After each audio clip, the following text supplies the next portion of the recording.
इतिहास ने कई रानियों को जन्म दिया, लेकिन द्रौपदी उन सब से अलग थी। वो सिर्फ पांचाल राजवंश की बेटी या हस्तिनापुर की रानी नहीं थी। वो एक विचार थी, एक विद्रोह थी, एक ज्वाला थी। द्रौपदी ने कभी अन्याय को चुपचाप सहा नहीं। जब उन्हें जुए में दांव पर लगाया गया तो उन्होंने न सिर झुकाया न मौन साधा। उन्होंने प्रश्न किया, स्पष्ट, निर्भीक और साहसी। यह वही प्रश्न था जिसने सभा में उपस्थित वरिष्ठ जनों को शर्मिंदा किया और युद्ध की नींव रख दी। उनका जीवन संघर्षों से भरा रहा, लेकिन हर संघर्ष ने उन्हें और दृढ़ बनाया। 5 पतियों के होते हुए भी वो हर निर्णायक क्षण में अकेली खड़ी रहीं, और यही उन्हें सबसे अनोखा बनाता है। द्रौपदी को ना तो किसी युद्ध की लालसा थी और ना ही सत्ता का मोह। उनका एक ही उद्देश्य था, सम्मान, और इसी आत्मसम्मान की रक्षा के लिए उन्होंने इतिहास की दिशा मोड़ दी। जब कोई स्त्री चुप्पी तोड़ती है, जब वह अपने अधिकारों के लिए खड़ी होती है, तो उसमें कहीं न कहीं द्रौपदी की ही छवि झलकती है। द्रौपदी एक रानी थी, पर किसी राज्य की नहीं, बल्कि हर उस स्त्री के एहसास और आत्मबल की जो अपने सम्मान को सर्वोपरि मानती है। इसीलिए कहा जाता है, वो एक रानी नहीं थी, वो एक चेतना थी जो आज भी जीवित है। मैं हूं आपकी दोस्त वर्षा। आशा करती हूं आप सभी बहुत अच्छे से होंगे। एक बार फिर से आप सभी का स्वागत है हमारे चैनल स्पिरिट ऑफ इम्बैब के मंच पर। ऐसे बहुत ही कम व्यक्ति होंगे जो रानी द्रौपदी के चरित्र से परिचित नहीं होंगे। महाभारत तो आप सभी ने लगभग देखा ही होगा। अगर ना भी देखा हो तो कम से कम उसके बारे में कुछ न कुछ जरूर सुना होगा। महाभारत के बहुत से प्रमुख पात्रों के मध्य में एक स्त्री पात्र जो प्रमुखता से रहस्यमय मानी जाती रही है, उसका नाम है द्रौपदी। द्रौपदी के चरित्र को उन्हीं के दृष्टिकोण से उभारने का कार्य चित्रा बनर्जी दिवाकरुणी की पुस्तक द्रौपदी की महाभारत और प्रतिभा राय की पुस्तक द्रौपदी में अनूठे ढंग से किया गया है। साहित्य में रुचि रखने वाले किसी भी व्यक्ति को ये दोनों किताबें पढ़नी या सुननी अवश्य चाहिए, जिससे कि आपके दृष्टिकोण का विकास अच्छी तरह हो सके, जिससे कि आप द्रौपदी की जीवन यात्रा को समझ सकें, एक महारानी के रूप में नहीं, बल्कि एक साधारण स्त्री के रूप में, जिसका जीवन सदैव संघर्षों से भरा रहा। आप हमारी प्लेलिस्ट में जाकर चित्रा बनर्जी दिवाकरुणी की पुस्तक द्रौपदी की महाभारत की ऑडियो सुन सकते हैं। और फिलहाल हम जिस पुस्तक का पाठ कर रहे हैं वो है प्रतिभा राय की द्रौपदी। तो चलिए चलते हैं बिना किसी देरी के इस अद्भुत पुस्तक के अगले भाग की ओर। हमारी वीडियोस को लाइक करना, शेयर करना और हमारे चैनल को सब्सक्राइब करना बिल्कुल भी ना भूलें, ताकि हम आप सभी के लिए लेकर आते रहें ऐसी ही अच्छी पुस्तकों की ऑडियो बुक्स। उस दिन कुंभकार ग्रह में मेरी प्रथम रात्रि, पति के साथ, सास के साथ। कोठरी सिर्फ एक, तृणशैया पर क्रमान्वय में सो गए पंचपति। सास सो गई बेटों का मस्तक स्पर्श कर शैया के ऊर्ध्व भाग में। मेरी शैया पतियों के पैरों के पास। मेरे पंच तत्व की काया का तकिया बनाकर 10 पांव उस पर स्थापित होंगे। यही होगा मेरा उपयुक्त स्त्री धर्म। किंतु कोई स्त्री एक समय में एकाधिक पुरुषों के साथ शैया ग्रहण करे, कितनी लज्जा और दुख होता है। मेरे सिवा और कौन अनुभव करेगा इसे। एक साथ पंचपतियों के पांव स्पर्श करना मेरे लिए कितना लज्जास्पद था। मैं नतमुख सोच रही थी, अब तक विधिबद्ध मेरा विवाह संपन्न नहीं हुआ है, अतः मेरा स्थान माँ के चरणों में है। मैं रात भर माँ की पाद सेवा करती रही, पता नहीं किस दुख में अश्रुधारा बहाती रही। घर की धरती गीली होती रही। माँ के चरण चाँपते चाँपते कुछ अश्रु माँ के चरणों पर गिर गए। वे चकित नहीं हुई। बहुत देर से वे जान रही थी कि मैं रो रही हूँ। दबे स्वर में कहा, मैं जानती हूँ तेरा दुख। कभी मैंने भी तेरे ससुर को स्वयंवर में चुनकर सुख की कल्पना की थी, पर वे थे शापग्रस्त। इसमें भी मुझे दुख न था। जननी होने की निष्फल कामना में कभी भाग्य को नहीं धिक्कारा। पति के चरणों में ध्यान रखकर उन्हें सुखी रखा, पर वंश रक्षा के निमित्त, राज्य की सुरक्षा के लिए, उपयुक्त वंशधर उत्पन्न करने के लिए पति के अनुरोध पर मैंने धर्म देवता, इंद्रदेव, अश्विनी कुमार आदि विभिन्न देवताओं के औरस से पुत्रों को गर्भ में धारण कर जन्म दिया। कभी कभी इसके लिए मुझे उपहास और व्यंग्य का सामना भी करना पड़ा। सब कुछ सहा, कोई पाप नहीं किया, पुण्य किया है, यही प्रबोध मन को देती रही, क्योंकि मैंने जो किया पृथ्वी के मंगल के लिए जरूरी था। आज तुम जिस स्थिति में हो वह पृथ्वी पर धर्म की रक्षा के लिए जरूरी है, अतः स्वयं को पुण्यवती समझो। पृथ्वी के कल्याण के लिए अपनी बलि देना कितने लोगों के भाग्य में जुटता है। अचानक लगा माँ ने जानबूझकर मुझे इस परिस्थिति में डाला है। पति का अनुरोध हो चाहे विभिन्न देवताओं के औरत से पुत्रवती होने के कारण माँ का अपना मन शायद कभी कभी पाप बोध और लज्जा संकोच से बोझिल हो जाता होगा, ग्लानि का अनुभव करती होंगी। शायद तभी उन्होंने व्यंग्य विद्रूप का शिकार होना पड़ता होगा। शायद अपनी पुत्र वधू के पास माँ स्वयं को लज्जित समझे, छोटा लगे, अतः उन्होंने जानबूझकर पंचपति वरण के लिए पुत्र वधू को जबरदस्ती में डाल दिया। संतानवती होने के लिए उन्होंने भिन्न भिन्न पुरुषों से संसर्ग किया। कहीं पुत्रवधू यह जानकर कटाक्ष कर देगी, सास को हीन दृष्टि से देखेगी, तभी यह षड्यंत्र रचा, या बड़ी जिठानी गांधारी के शत पुत्रों का दमन कर अपने पुत्रों को राज सिंहासन दिलाने के लिए उनका एक मन एक प्राण होना इतना जरूरी है। अतः अपनी पुत्र वधू को इस विषम परिस्थिति में डाला। कुछ भी हो, पर यह बात आकस्मिक नहीं हो सकती। यह सोचकर मेरा मन टूक टूक हो गया। मेरा वीर भाई छिपे छिपे हमारे पीछे आया था। ये पांचों ब्राह्मण कौन है, यह जानने के लिए पिता ने भेजा था। सारा विवरण संग्रह करके वह तुष्ट हो पांचाल राजधानी लौट गया। अगले दिन पिता ने प्रत्यूष में पालकी घोड़े आदि भेजे। पांचों पांडव कुंती और मैं वापस लौटे। पिता उन सबका वास्तविक परिचय पाकर खूब आनंदित हो गए। उनका अभिष्ट पूर्ण होने जा रहा था। खूब आडंबर के साथ विवाह उत्सव का आयोजन पिता कर रहे थे। 5 विवाह वेदी बनाने का जब कुंती ने परामर्श दिया तो पिता ने आश्चर्य से पूछा, अपने मध्यम पुत्र के लिए और 4 कन्याओं को भी चुना है या अन्य चारों पुत्र के लिए कन्या निर्वाचन हो गया? मां कुंती ने शांत स्वर में कहा, आपकी कन्या राजकुमारी कृष्णा मेरे 5 पुत्रों का वरण कर चुकी है, अतः 5 का विवाह कृष्णा के साथ यथाक्रम से संपन्न होगा। मां के ऐसे मंतव्य से पिता आश्चर्य से भर उठे, विचलित हो उठे। कहा, कैसी बात कर रही हैं? एक पुरुष से बहु नारी विवाह का तो विधान है, पर एक नारी का बहु पुरुष से विवाह करने से तो स्त्री धर्म नष्ट हो जाएगा। मेरी कन्या ऐसा विवाह करेगी तो दुनिया उसका परिहास करेगी, उसका धर्म नष्ट होगा। युधिष्ठिर ने नम्र स्वर में कहा, गुरुजनों का आज्ञा पालन आदमी का परम धर्म है।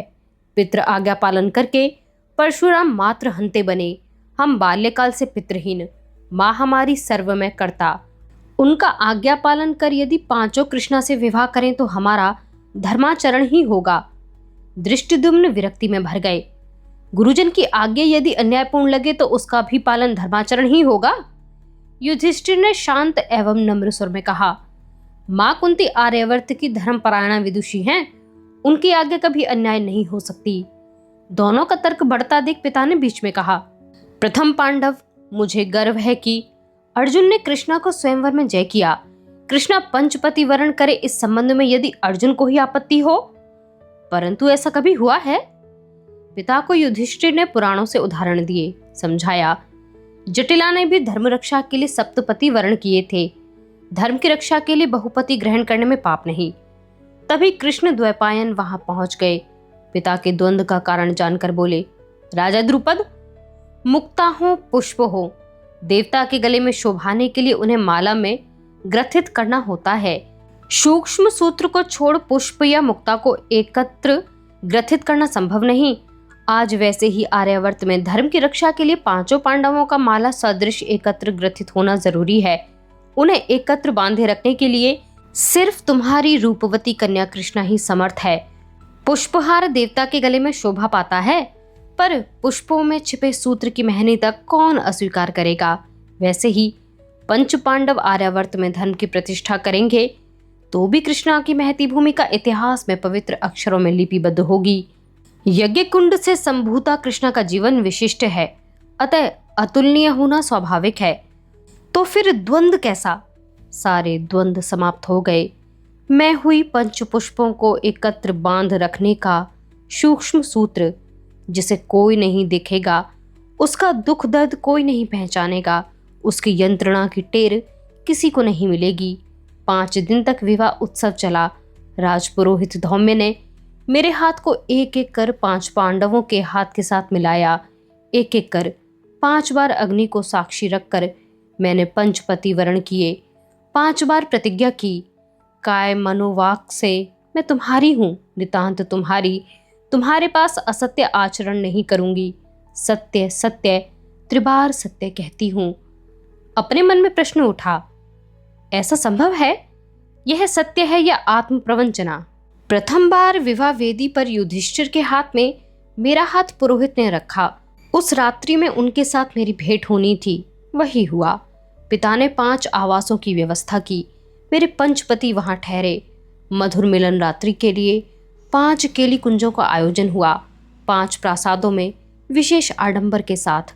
प्रथम रात्रि युधिष्ठिर को भक्ति अर्पित की। भक्ति के अलावा उन्हें और क्या दे पाती? युधिष्ठिर अत्यंत रूपवान, सौम्य शांत मुखमंडल। प्रथम दर्शन में ही सारा क्रोध बह गया। वास्तव में मेरी ओर आकृष्ट होकर वे ऐसा आयोजन कराते, इसमें उनका क्या दोष?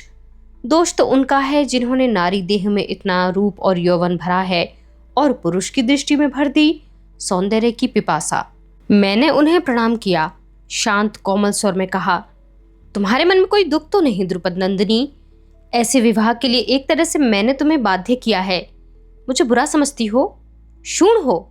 मैंने नतमुख सोचा, अब यह प्रश्न क्यों? यदि शूण हूं तो भी अब क्या उपाय है? लेकिन प्रकट में कहा, आप धर्मराज हैं, जो करते हैं उसके पीछे धर्म का ध्यान है। इसमें कोई शूण हो तो उसका अर्थ है कि उसे धर्म में श्रद्धा नहीं। मैंने धर्म के यज्ञ कुंड से जन्म लिया है, अतः धर्म के प्रति मेरी प्रगाढ़ अनुरक्ति है। युधिष्ठिर प्रफुल्लित हो उठे। छोटे शिशु के सरल मुख की तरह उनका कोमल मुख निष्पाप सौंदर्य में अनुपम दिख रहा था। अत्यंत आदर से कहा, याज्ञसेनी, तुम्हारा जन्म वृत्तांत सुना तब से तुम्हारी ओर आकृष्ट था। मैं जानता था कि तुम्हारे बिना धर्म की रक्षा संभव नहीं, अतः तुम्हें अपनी करना पड़ा। अग्नि की साक्षी में तुमने मुझसे विवाह किया है, इतना ही यथेष्ट है। मुझे कुछ और नहीं चाहिए। तुम अर्जुन को प्राप्य हो, उसी ने स्वयंवर में जय पाई है, अतः उसे तुम्हारे साथ वास्तव में संसार बसाने में मुझे कोई आपत्ति नहीं। हमारे बीच यही पवित्र संबंध रहे, इसमें माँ के वचन भी अन्यथा नहीं होंगे। तुम्हारा नारीत्व भी अपमानित नहीं होगा। अन्य भाई मेरी बात से सहमत होंगे। तुम्हारा इसमें मत क्या है? मैं क्रोध में जर्जर हो गई। घोर अपमान लगा। तीव्र दृष्टि से युधिष्ठिर की ओर देखा। आप धर्मराज कहाकर पूजा पाते रहेंगे और मैं सारा जीवन असत्य में बिताकर पाप अर्जित करती रहूं? अग्नि को साक्षी रख पति बनाने के बाद सिर्फ एक के प्रति स्त्री का कर्तव्य पालन करूं? मुझे दुनिया चाहे असत्य कहे, लेकिन पतियों के पास जीवन भर असत्य और अविश्वसनीय जीवन व्यतीत करने की ग्लानि क्यों भोगूं? शायद युधिष्ठिर मुझसे ऐसे उत्तर के लिए प्रस्तुत थे। मधुर स्वर में कहा, तुम्हारे लिए किसमें प्रलोभन नहीं, परंतु हम 5 को संतुष्ट करना सहज नहीं है। हम 5 की 5 प्रकार की रुचि, 25 प्रवृत्तियां हैं। मैं जो पसंद करता हूँ सब उसे पसंद नहीं करते। मैं तुम्हें जैसे देखना चाहूं उसी तरह दूसरे देखना न चाहें। मैं कहूं मंदिर जाओ तो भीम कहेगा पाकशाला जाओ, अर्जुन कहेगा मृगया चलें, नकुल अश्व पृष्ठ पर बैठ वन विहार जाना चाहेगा, सहदेव कहेगा एकांत में गृहांगन में बैठकर आकाश के नक्षत्रों को चुपचाप देखें, उनकी गणना कर आगत भविष्य का सपना देखेगा। तब क्या करोगी? किसकी बनोगी?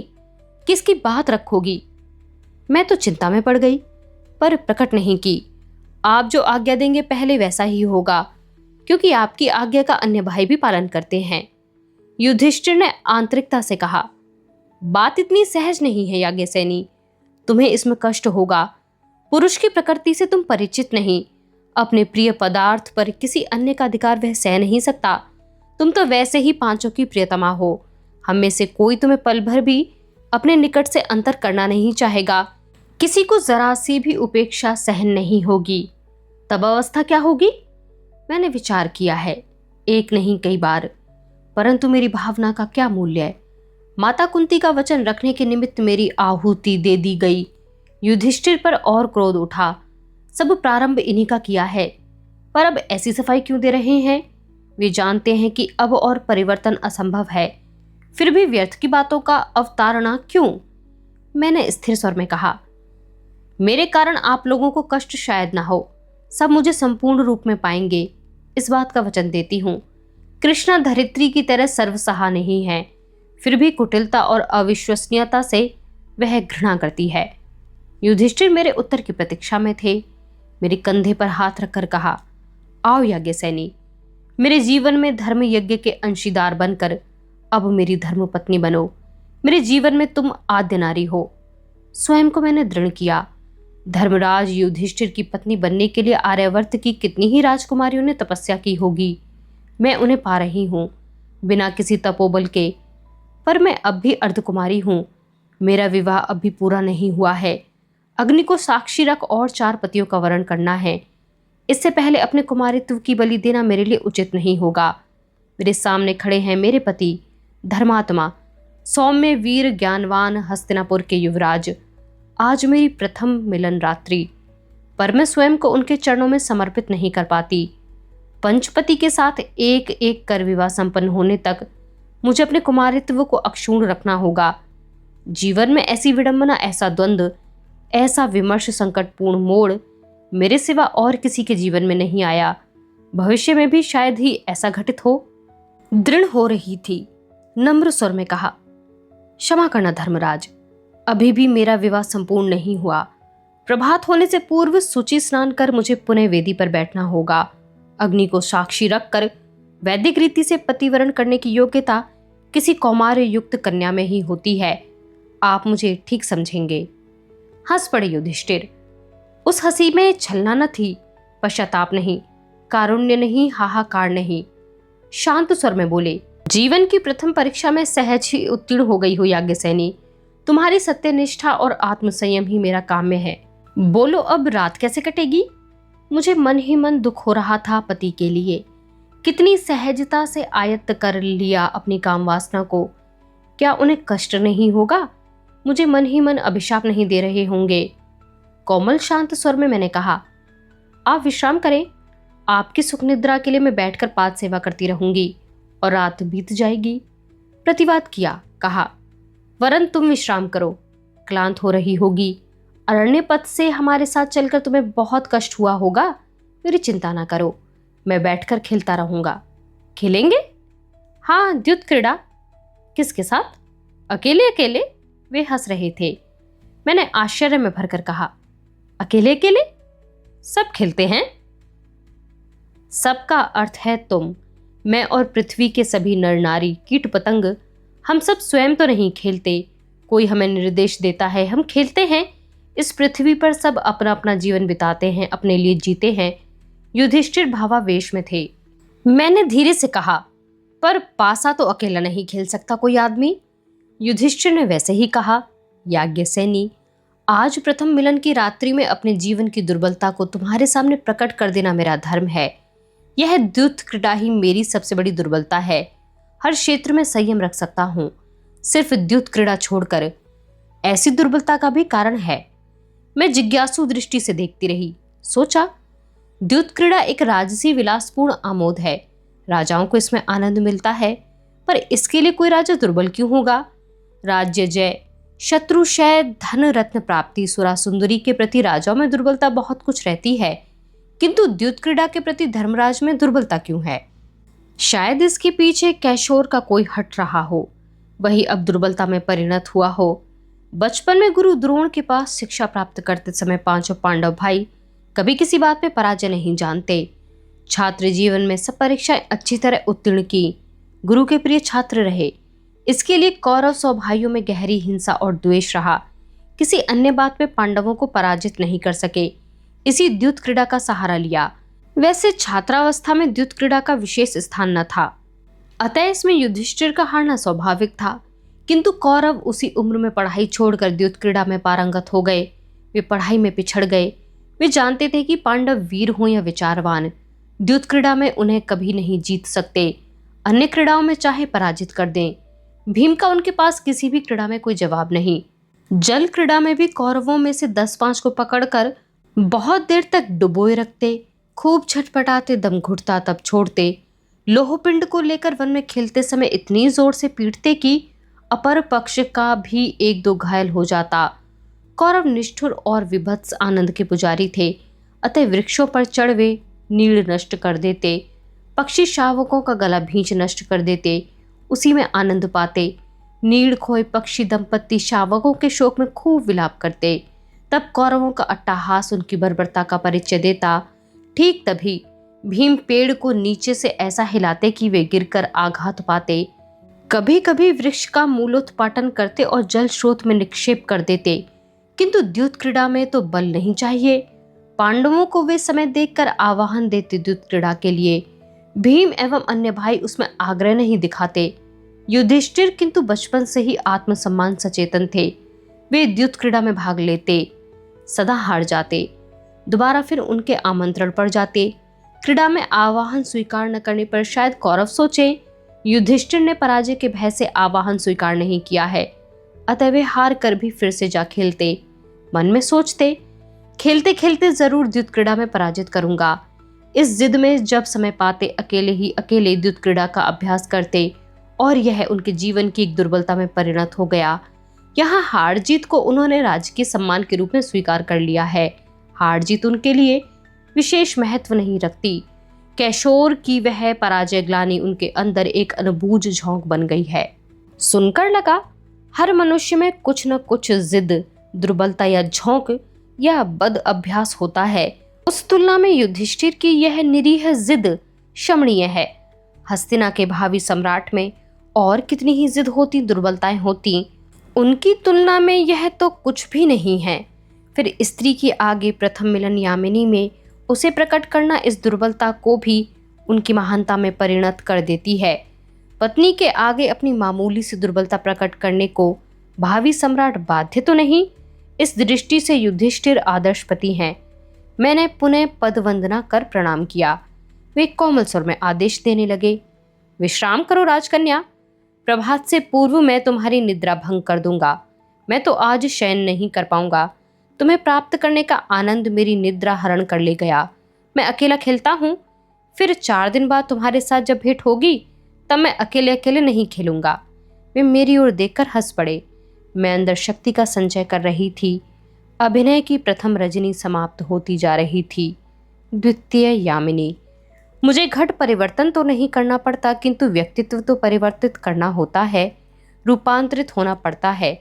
रूपांतर का ही तो अर्थ है अभिनय। भीम युधिष्ठिर से भिन्न है। रूप, गुण, व्यक्तित्व, आचार, व्यवहार और वार्तालाप में वे विशिष्ट हैं। वासर ग्रह में प्रवेश करते ही मेरे हाथ में शिरस्त्राण रख दिया, पोशाक और अलंकार थमा दिए। यह बस अब तुम्हारा काम है। देखो, उदर छोड़कर मैं अपने किसी कार्य का कोई ध्यान नहीं रख पाता। शरीर, पोशाक किसी बात की सुध नहीं। तुम मेरे उदर का ध्यान रखना, फिर बाकी सारी अन्य बातें बस स्मरण रखना। भोजन प्रिय हूँ। द्वितीय दुर्बलता है कि मैं स्त्री प्रिय कुछ अधिक हूँ। स्त्री प्रिय होने का अर्थ नारी प्रिय होना मत समझ लेना। हिडिंबा यहाँ नहीं है, कभी हस्तिनापुर भी नहीं आएगी, यही उसके साथ शर्त है। तुम्हें देखते ही मैं आकृष्ट हो गया, क्योंकि तुम खूब सुंदर हो, धीरमती और स्थिर चित्त हो। द्वितीय, सुपाचिका के रूप में भी तुम प्रसिद्ध हो। तुम्हारे हाथ के स्पर्श से सामान्य भोज भी अमृत सम सुस्वाद हो जाता है। मुझे और क्या चाहिए? सुस्वाद भोजन, जब चाहूं तब सख्य प्रदान करना, बस, समझी? समय मेरा भाग अधिक है, माँ का भी निर्देश है। वैसे भी तुम्हें पाने में मेरा भाग सर्वाधिक है। आदमी में जितनी क्षुधाएं हैं सब मेरे अंदर प्रबल हैं, उन्हें शांत करने का दायित्व तुम्हारा। फिर हंसे। आंखों में कुटिल इंगित था। विमर्श सोच रही थी, मन और काया को कैसे विभक्त करूंगी, कैसे मैं एक समय में भीम की अतिरिक्त क्षुधा प्रशमित करूंगी और साथ ही अन्य 4 पतियों के प्रति उपयुक्त कर्तव्य का पालन करूंगी। भीम ने मुझ में कोई प्रतिक्रिया नहीं देखी। वे अपनी अभिव्यक्ति में व्यस्त थे। मैंने अभी तक मुंह भी नहीं खोला था। उनकी बातें ग्रहण करती हूँ या नहीं, कोई भी मत व्यक्त नहीं किया था। उधर उनका ध्यान न था। फिर वे कहने लगे, देखो द्रौपदी, मैं कुछ अधिक ही क्रोधी हूँ। किसी का गुस्सा गुमान नहीं सहता, बस कर्तव्य की त्रुटि देखते ही भयंकर प्रतिशोध लेता हूँ। मेरे पास क्षमा का कोई प्रश्न नहीं। बस मुझे कोई बात याद नहीं रहती। जो सोचता हूँ कह डालता हूँ, अगले क्षण सारा क्रोध भूल जाता हूँ। अतः मेरा क्रोध सहना होगा। मैं जानता हूँ कि तुम अत्यंत चारुशील, विदुषी, धीरा हो। स्त्रियों को ऐसा होना चाहिए। स्त्री यदि सर्वसहा ना हो तो परिवार का बंधन शिथिल हो जाता है। मेरा क्रोध ना सहोगी तो तुम्हारी ही क्षति होगी। क्योंकि तुमसे जाकर मैं अपनी असुरनी स्त्री हिडिंबा के पास रहूंगा। हिडिंबा असुर कुल की है, पर पत्नी के रूप में मेरी अनुगत है। मेरे क्रोध से डरती है। उसने देखा है कि एक ही चोट में उसके भाई हिडिंबासुर को मैंने समाप्त कर दिया। प्राणों का डर किसे नहीं। भीमसेन आत्म प्रमाद में हंसे। अब भी मैं मौन बैठी थी। अपनी सौत हिडिंबा की प्रशंसा पतिमुख से अच्छी नहीं लग रही थी। फिर भीम की रोक टोक बातें भी मुझे कष्ट दे रही थीं। कुछ भी कहा नहीं। नारी को सर्वसहा होना होता है। मैंने कुछ कहा और भीम हिडिंबा के पास चले गए तो युधिष्ठिर मुझे क्षमा देंगे? पांचों को एकता के सूत्र में बांधना मेरा प्रथम कर्तव्य है। भीम अगर हस्तिनापुर त्याग करते हैं तो पांडव कौरवों के अन्याय अत्याचार के विरुद्ध स्वर किसके बल पर उठाएंगे? अगले क्षण मैंने सोचा, भीम के क्रोध और असंतोष के भय से यदि औरों से अधिक समय भीम के लिए देती हूँ, अधिक आग्रह प्रकट करती हूँ या भीम का अधिक यत्न लेती हूँ तो अन्य पति विमुख होंगे। भीम के प्रति विराग जागेगा। इसी कारण एकता नष्ट होगी। फिर मेरा क्या होगा? द्वंद्व का कहीं अवसान नहीं। भीम ने मेरा आंचल खींचा, परिहास किया। मिट्टी की मूर्ति की तरह मौन क्यों? यह सब मैं नहीं जानता। विदुषी नारी स्वअल्पभाषी कही गई हैं, पर मेरी स्त्री को विदुषी होने की आवश्यकता नहीं। स्त्रियों के विदुषी होने से क्या होगा? सुंदर हो, बस अच्छी पाचक हो, सेवा करें, साथ हंसें, बातें करें, गीत गाएं। मैं जो कहूं अविलंब करें, समझी? वरना चला हिडिंबा के पास, वह प्रतीक्षा में बैठी होगी। मेरी आज्ञा पाते ही मनोरंजन के लिए वह नृत्य करेगी। तुम वैसी बन सकोगी? ऐसे मुंह लटकाए न बैठो। वैसा उदास मुख देखकर माथा गर्म हो जाता है। बस इतने में ही मैं डर गई। भीम हंसे। आनंद और कौतूहल से वे उल्लसित हुए जा रहे थे, किंतु मेरे नेत्र छलछला गए। कैसी विषम परीक्षा! युधिष्ठिर को चाहिए विदुषी जो धर्म अधर्म का विचार करे, धर्म के लिए जीवन की श्रेष्ठ वस्तु का उत्सर्ग कर सके, शास्त्र पुराण वेद का सार मर्म समझकर उनका जीवन में पालन करती हो। भीम की रुचि अन्य दिशा में है। अभी 3 पति और हैं जिनकी रुचि ज्ञात होना शेष है। पंचतत्व की काया 5 व्यक्तियों की अधिकारी होगी। यह कैसे संभव होगा? द्वंद्व का अवसान नहीं होता, रात्रि का तो हो ही जाता है। आज का भाग यहीं पर समाप्त होता है। बने रहिए हमारे साथ अगले भाग को सुनते रहने के लिए, और हमारे चैनल को सब्सक्राइब करना, हमारी वीडियोस को लाइक करना, शेयर करना बिल्कुल भी ना भूलें।